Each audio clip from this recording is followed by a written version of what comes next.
Bonjour à tous. Bon, il m'a encore arrivé un truc aujourd'hui. Génial. Allez, coup de gueule. Une gentille dame téléphone aujourd'hui au bureau en se faisant passer pour une cliente et en voulant contacter Christopher. Christopher, c'est qui?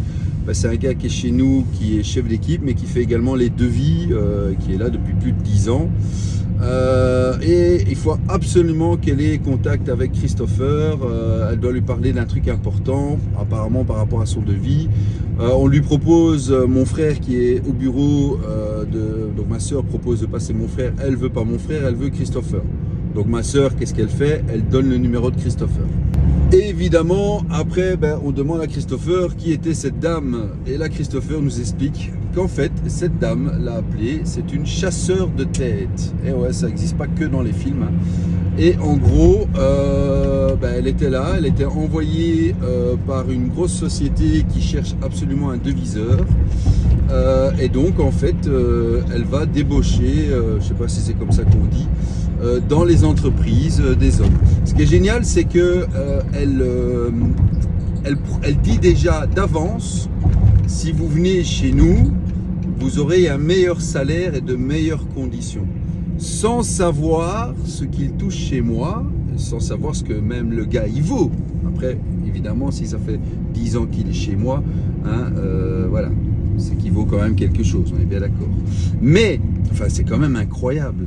Donc, en gros, ils ont été voir sur son profil LinkedIn, je ne sais pas si c'est comme ça que ça se dit, et dessus, pas de coordonnées. Donc, ils ont vu toiture de grève, ils ont contacté le bureau pour avoir ses coordonnées.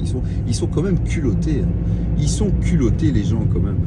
Mais bon, moi, ça fait des années qu'il nous arrive des trucs comme ça, mais qu'est-ce qui nous est encore arrivé encore? Oui, là, c'est pas des chasseurs de tête, mais ce sont des chefs d'entreprise de toiture qui passent sur les chantiers, qui donnent leur carte et qui leur dit, même chose, les gars, si vous cherchez du boulot, venez chez moi, je vous propose mieux que ce que vous avez maintenant. De nouveau, sans savoir ce qu'ils ont chez moi. Et le pire de tout, sans savoir ce que mes gars vaut.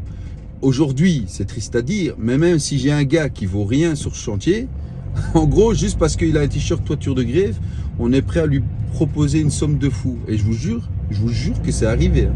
Ou alors, l'exemple type, c'est viens chez moi, tu auras une voiture de société, viens chez moi, je te donnerai une enveloppe, viens chez moi, tu seras mieux payé.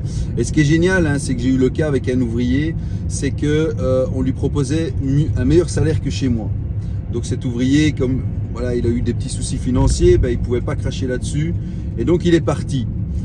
En fin de compte, il gagne moins que chez moi. Parce que si on calcule le nombre d'heures qu'il preste sur la semaine, ok, moi, 16h30, 17h, ils partent du bureau. Là, ils rentrent à 19h. Donc si tu calcules ces heures de la semaine, en réalité, il gagne moins de l'heure que chez moi. Mais c'est clair qu'à la fin du mois, il a plus. Mais forcément, comme il tape plus d'heures. Enfin voilà, c'est quand même incroyable ce genre de choses. Et je vais vous dire, moi ça fait 13 ans maintenant que j'ai mon entreprise. J'ai jamais, et là il y a plein de confrères qui peuvent le confirmer, j'ai jamais pris un gars qui venait, enfin si lui il part de là-bas et qui vient se présenter chez moi, c'est autre chose. Mais moi, les débaucher dans une entreprise, même si j'ai besoin comme un fou, j'irai jamais faire ça. Je mets ma salopette et je vais sur chantier. Maintenant, c'est clair que tu as des chefs d'entreprise qui veulent pas se salir. Donc, ils ont plus facile d'aller chercher, d'aller voler. Moi, j'appelle ça du vol même. Pourquoi? Parce que moi, j'ai mis des années à former mes gars.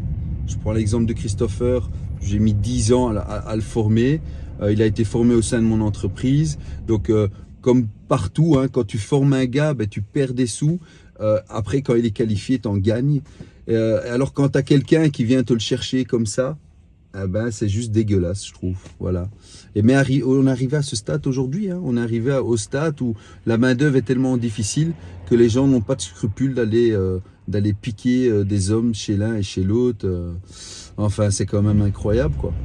Enfin, soit, vous voyez où je veux en venir, on est bien clair, je pense qu'on est tous d'accord sur ce point.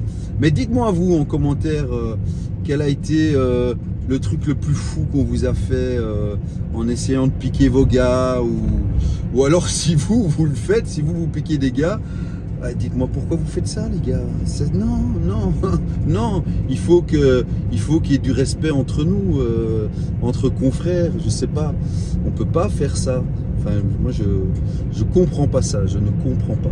Voilà, voilà. C'était mon petit coup de gueule du jour. Je vous souhaite à tous une belle journée, une belle fin de journée, et je vous dis à plus tard. Ciao, ciao.